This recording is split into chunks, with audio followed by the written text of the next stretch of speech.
बात हम कर रहे हैं आज जॉब लॉस इंश्योरेंस की। policyx.com के CEO एंड फाउंडर नवल हमारे साथ मौजूद है। नवल, अब तक हमने जाना जॉब लॉस इंश्योरेंस के कॉन्सेप्ट के बारे में, इसके प्रीमियम्स के बारे में और साथ ही इसमें कवर मिलता है। लेकिन जहाँ तक सवाल है इसकी प्रैक्टिकलिटी का, तो देखा जाए जिसको संभावना हो कि शायद इस फील्ड में जॉब जाने के चांसेस ज़्यादा हैं, शायद वही इस तरह के कवर्स को खरीदेगा। आपने थोड़ी देर पहले ये भी कहा कि टर्म प्लान के मुकाबले इसमें कवर काफ़ी लिमिटेड है, यानी कि शायद आपकी एनुअल इनकम का 50% तक या फिर कुछ एक लिमिटेड क्वांटम में ये कवर मिलेगा। तो ऐसे में किन लोगों के लिए आप सजेस्ट करेंगे कि ये कवर्स बेटर ऑप्शन हो सकता है? जी, ये cover mostly dynamic industries like e-commerce industry, जहाँ पे हायरिंग भी स्केल पे होती है, अचानक होती है, और फायरिंग भी अचानक होती है। आईटी कंपनीज जहाँ पे सर्विस इंडस्ट्री में है, जो काफ़ी लोग वो हायर करते हैं, और जब कोई एक आध प्रोजेक्ट चला जाता है तो वो फायर भी उतनी ही तेज़ी से करते हैं। और बैंक्स जो इकोनॉमी के साथ ग्रो करती है, बट जब इकोनॉमी रेट ऑफ ग्रोथ थोड़ा सा भी कम होता है तो उनको फायरिंग की ज़रूरत पड़ जाती है। तो जहाँ पे भी सर्विस इंडस्ट्री है, जो थोड़ी सी डायनेमिक और रिसेंट इंडस्ट्रीज़ है, जिनका ग्रोथ रेट इकोनॉमी से ज़्यादा है अभी इस टाइम पे, वहाँ पे फायरिंग के ज़्यादा चांसेस होते हैं। और इसीलिए आपने देखा होगा कि वहाँ पे सैलरी भी ज़्यादा मिलती है लोगों को उस रिस्क को कॉम्पनसेट करने के लिए। तो कई कंडीशंस में आपको जॉब लॉस कवर फ़ायदा तो दे सकता है, यानी कि अचानक अगर नौकरी छूटती है, आप पर कोई लोन है, कोई बकाया है, तो ऐसे में ये आपके काम आएगा। और साथ ही किसी भी तरह की मेडिकल इमरजेंसी में भी आपको कुछ समय के लिए एक टेम्परेरी राहत ज़रूर दे सकता है। लेकिन जहाँ तक बात आती है कि क्लेम आप करेंगे कैसे, तो नवल, आप इसमें पेपर वर्क क्या रहेगा? क्या इसमें कुछ और भी कंडीशंस हैं कि कम से कम इतने समय तक आपने नौकरी की हो?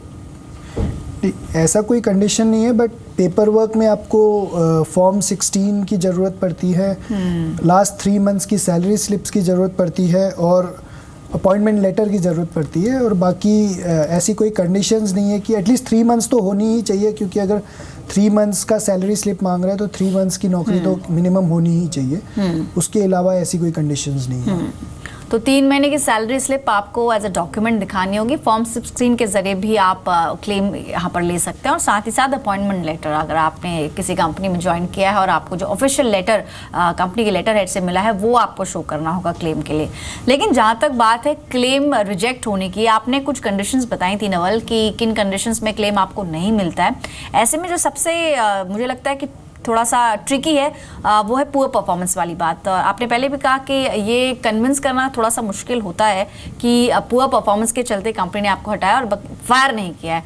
और कई ऐसी सर्विस इंडस्ट्रीज हैं, फिर चाहे वो बीपीओ इंडस्ट्री है, आईटी इंडस्ट्री है, या फिर बैंकिंग स्पेस में, या फिर ई कॉमर्स कंपनी, जैसे आपने अभी कुछ एग्जाम्पल्स भी दिए कि जिस तरह से डायनामिकली वो हम देख रहे थे कि पिछले 1 साल में स्टार्टअप्स बहुत तेज़ी से बढ़े, और उसके बाद साल ख़त्म होते होते और ख़ासतौर पर डीमोनेटाइजेशन का इम्पैक्ट काफ़ी सारी ऑनलाइन कंपनीज पर देखने को मिला। कैश ऑन डिलीवरी का ऑप्शन कई कंपनीज ने हटा दिया। ऐसे में इसको जस्टिफाई करना थोड़ा सा मुश्किल है। तो एज अ कॉन्सेप्ट आप इसको कैसे रेट करेंगे कि इंडिया में ये कॉन्सेप्ट अभी कौन सी स्टेज पर पहुंचा है?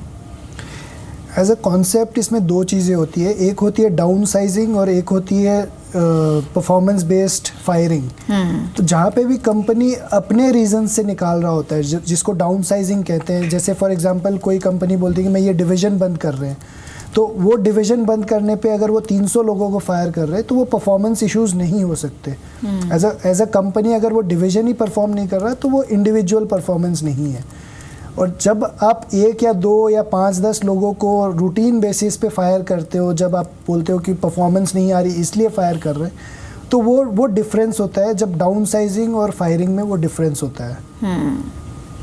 तो कुछ बेसिक बातें जो आपको ध्यान में रखनी है अगर आप सोच रहे हैं जॉब लॉस इंश्योरेंस को लेने के बारे में, कि इसमें लिमिटेड कवर आपको मिलेगा। टर्म प्लान में एक तरफ जहां आप 10 गुना कवर अपनी एनुअल इनकम का ले सकते हैं, तो जॉब लॉस कवर में शायद 50% ही आपको मिल पाए। साथ ही जो प्रीमियम है, जैसा कि नवल ने बताया कि जो टोटल प्रीमियम आप चुका रहे हैं अपनी मेन पॉलिसी के लिए, उसका 3 से 5% तक प्रीमियम आपको देना होगा। तो कम कवर है लेकिन प्रीमियम भी कम है। इसमें कंडीशंस पहले आप अपनी देखें कि आप के लिए कितनी सूटेबल है। तो किन लोगों को इस कवर की ज़रूरत नहीं है, यानी कि जो इस लिस्ट में नहीं आते नवल, वो कौन से होंगे? सॉरी, जैसे कि आपने कहा कि जो इस ऐसे सेक्टर से जुड़े हुए हैं, ऐसी इंडस्ट्री से जुड़े हुए हैं जहां पर अनसर्टनिटी प्रिवेल करती है, कुछ सेक्टर्स के आपने नाम भी लिए, उनके लिए तो ये कवर है, लेकिन ऐसे कौन से कह सकते हैं इंडिविजुअल्स होंगे जिन्हें इस कवर की ज़रूरत नहीं है? जी, यूजुअली यही होना चाहिए कि जहाँ पे भी आप अपने कुछ सेविंग्स कर सको, तो अगर सेविंग से ही ये जॉब लॉस को आप उस दौरान सेविंग से ही इनकर कर सको अपने एक्सपेंसेस, तो वही बेस्ट होता है। तो मोस्टली वेल्दी इंडिविजुअल्स को ये ज़रूरत नहीं होगी। और दूसरा, स्टेबल इंडस्ट्रीज़ में जैसे मार्केटिंग, एफएमसीजी कंपनीज़ है, उस तरह की कंपनीज़ में इस तरह की जॉब लॉसेस ज़्यादा देखने को नहीं मिलता है, तो वहाँ पे ये कवर की ज़्यादा वैल्यू नहीं होगी। तो कवर की अवेलेबिलिटी तो है इंडिया में, लेकिन अभी कॉन्सेप्ट बहुत ही इनिशियल स्टेज पर है और बहुत लिमिटेड कंपनीज हैं जो इस तरह का कवर देखती हैं, लेकिन शायद हो सकता है आप उनमें से एक हो जिसको इस तरह के कवर की ज़रूरत हो। तो कॉन्सेप्ट समझा हमने, क्या प्रीमियम इसमें होता है, क्या फ़ायदे हैं, ये भी नवल ने हमें बताया। शुक्रिया नवल, आपने समय निकाला और बातचीत की हमसे। तो फिलहाल इस खास पेशकश में इतना ही, दीजिए इजाज़त, नमस्कार।